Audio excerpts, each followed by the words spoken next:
নমস্কার বন্ধুরা, কাজল ভিলেজ কিচেনে সকলকে স্বাগত জানাই। রোজকারের মতো আজও রান্নাঘরে চলে এলাম। আজকের রেসিপি এক বাটি আটা আর বাড়িতে থাকা কয়েকটা উপকরণ দিয়ে সকালের জলখাবার বা রাতের ডিনারের জন্য মুখরোচক বা নিরামিষ দিনে কিভাবে পদ রান্না করবেন সেইটাই আপনাদের সঙ্গে শেয়ার করব। তার জন্য প্লিজ প্রথম থেকে লাস্ট পর্যন্ত ভিডিওটি দেখতে থাকুন। আশা করছি বেশ ভালো লাগবে। তো চলুন তাহলে শুরু করা যাক। তার জন্য এখানে নিয়ে নিলাম একটা থালার মধ্যে দিয়ে দেব আটা। তো আমি আজকের খাবারটা আটা দিয়ে করছি, চাইলে তোমরা এখানে ময়দাও নিতে পারো অথবা আটা ময়দা পাইল করেও নিতে পারো। এবার আমি এখানে কিছু উপকরণ দিয়ে দেব স্বাদ মতো লবণ বা মাপ মতো লবণ। আর এখানে দেব আমি সাদা তেল, 1 চামচের মতো সাদা তেল দিয়ে দেব, বেশি দেবার দরকার নেই। এবারে একটু অল্প করে একটু দেব চিনি। তো খুব বেশি দেবার দরকার নেই, একদম 1 চিমটি মতো চিনি দিয়ে দিলাম। চিনিটা দিলে পরে একটু খাস্তাও হবে আর বেশ কিন্তু খেতে ভালো লাগবে। এবারে সমস্ত উপকরণগুলোকে খুব ভালো করে একটু মাখিয়ে নেব।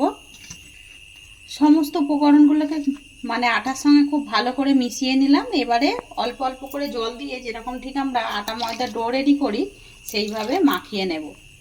এটা যেমন সকালেও খেতে ভালো লাগবে ডিনারের জন্য, রাতের ডিনারেও কিন্তু বেশ ভালো লাগবে। সকালে জল খাবারেও যেরকম ভালো লাগবে, এটা কিন্তু রাতের ডিনারের জন্য বেশ ভালো লাগবে।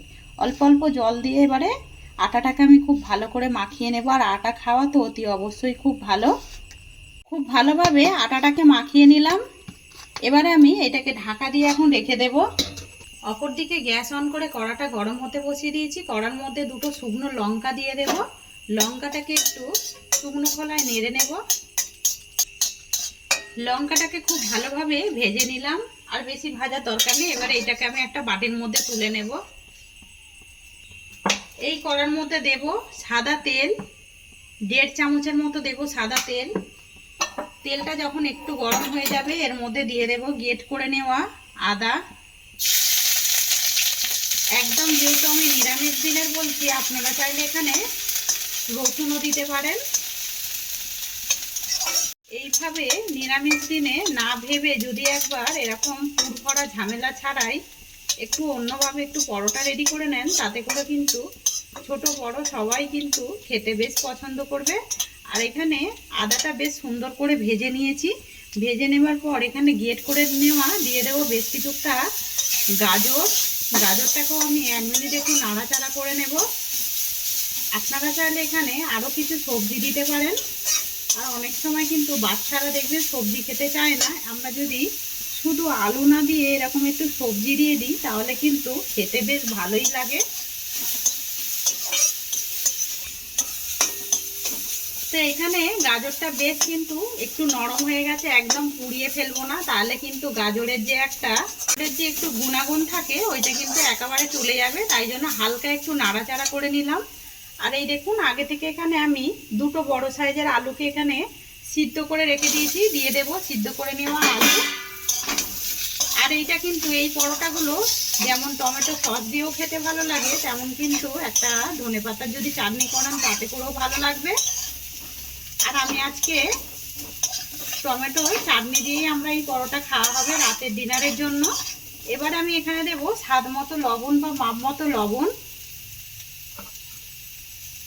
আর দেব এখানে হলুদ গুঁড়ো, দেব এখানে রঙের জন্য হলুদ গুঁড়ো দিয়ে এবারে খুব ভালো করে একটু মিশিয়ে নেব আগে।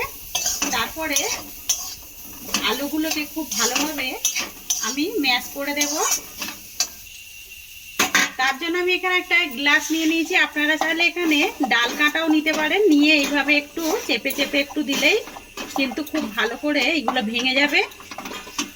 আর এই দেখুন কত সহজেই কিন্তু আলুগুলো ভেঙে যাচ্ছে। খুব ভালো করে গ্লাস দিয়ে চিপে চিপে আমি আলুগুলোকে ভেঙে দিলাম। এবারে যেই আলুগুলো একটু গোটা গোটা আছে ওগুলো কিন্তু এরকমই রাখবো, তাতে করে যখন মুখে পড়বে খেতে কিন্তু বেশ ভালো লাগবে। এখানে এবার আমি দিয়ে দেব বেশ কিছুটা ভাজা মশলা। এখানে জিরে, ধনে, তেজপাতা, গরম মশলা শুকনো খোলায় ভালো করে ভেজে রেখেছিলাম, দিয়ে দেবো 1 চামচের মতো ভাজা মশলা। এই ভাজা মশলার টেস্ট দিলে পরে পরোটার টেস্ট কিন্তু আরও বেশি সুন্দর হয়। আর আপনাদের কাছে যদি না থাকে তাহলে এখানে জিরে, ধনে এইগুলোকেও কিন্তু একটু গুঁড়ো দিয়ে দেবেন। এবারে এখানে দিয়ে দেবো যে শুকনো লঙ্কাটাকে আমি ভেজে রেখেছিলাম শুকনো খোলায়, ওইটাকে দিয়ে খুব ভালো করে মিশিয়ে নেব। এতে করে টেস্টটা কিন্তু বেশ আরও দারুণ আসবে। আর আপনারা চাইলে এখানে শুকনো লঙ্কার পরিবর্তে একটু লঙ্কার গুঁড়োও দিতে পারেন, অথবা কাঁচা লঙ্কাকে ভালো করে জিরো জিরো করে কেটেও কিন্তু দিতে পারেন। আর দেখুন আলুর পুরটা কালারটাও কতটা সুন্দর হয়েছে, আর কিন্তু গন্ধটাও বেশ ভাজা মশলা শুকনো লঙ্কা দেওয়ার কারণে খুব সুন্দর একটা ছেড়েছে। ঠিক যেরকম আমরা চপ রেডি করে থাকি সেরকমই কিন্তু গন্ধটা বেশ ছাড়ছে। আর এতে কিন্তু এক ফোঁটাও জল দেওয়া যাবে না। এইভাবেই আলুটাকে একটু হালকা তেল দিয়ে একটু নাড়াচাড়া করে নেব। আলুর পুরটা কিন্তু একেবারে রেডি হয়ে গেছে, সেটা কিন্তু বুঝতেই পারছেন। কড়া থেকে দেখুন ছাড়তে শুরু করে একেবারে কিন্তু দলা পাকিয়ে যাচ্ছে। এবার আমি আলুর পুরটাকে একটা থালার মধ্যে নামিয়ে একটু ঠান্ডা করে নেব। তখন একটু আলুটাকে আমি ঠান্ডা করে নেব।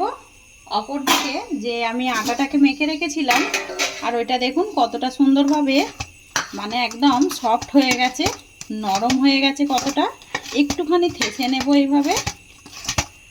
এবার আমি এখান থেকে যেরকম ঠিক আমরা পরোটা রেডি করে থাকি সেইভাবে ঠিক এরকম লেচি কেটে নেব। আগে সমস্ত লেচিগুলো কেটে নিয়ে বেশ সুন্দর করে গোল গোল করে নিয়েছি। এটাকে এবারে সাইডে রেখে দেব। এখানে অপর দিকে একটা চাকি বেল্লা নিয়েছি, চাকি বেল্লার মধ্যে একটু ময়দা ছিটিয়ে দেব। একটু ময়দা ছিটিয়ে দিলাম। এখান থেকে একটা লেচি নিয়ে দু পিঠ একটু ময়দার মধ্যে কোট করে নেব। দিয়ে এবারে যেরকম ঠিক আমরা রুটি বেলে থাকি সেইভাবে গোল করে একটু পাতলা করে বেলে নেব।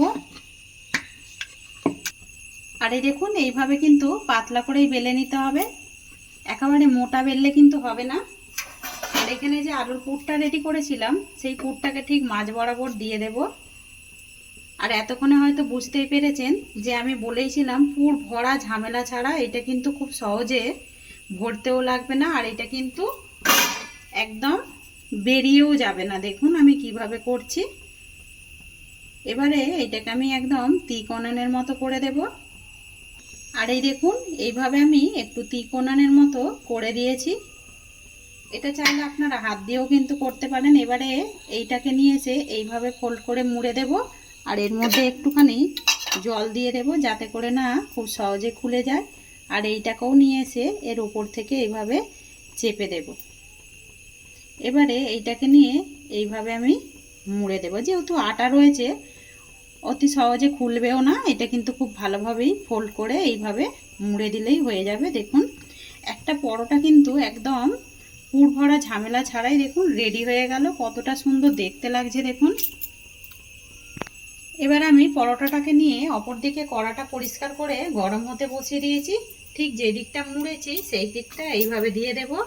আপনারা চাইলে এটা কিন্তু তেলের মধ্যেও ছাঁকা তেলে ভেজে নিতে পারেন। আমি একেবারে ভাজবো না, এইভাবে আমি দু পিঠ আগে কাঁচাই উল্টে পাল্টে ভেজে নেব লো টু মিডিয়ামে। এবার আমি এইটাকে একটু উল্টে দেব। দু পিঠ কাঁচা আমি আগে উল্টে পাল্টে একটু সেঁকে নিলাম। আর যেহেতু কড়া ওই জন্য একটু দেখুন মুড়ে গেছে। এবারে আমি এখানে 1 চামচ সাদা তেল দিয়ে দেব। আর পরোটাগুলো যেমনই নরম হয় তেমন কিন্তু বেশ খেতেও দারুণ হয়। আর দেখুন একদম পুরো ভরতে হলো না।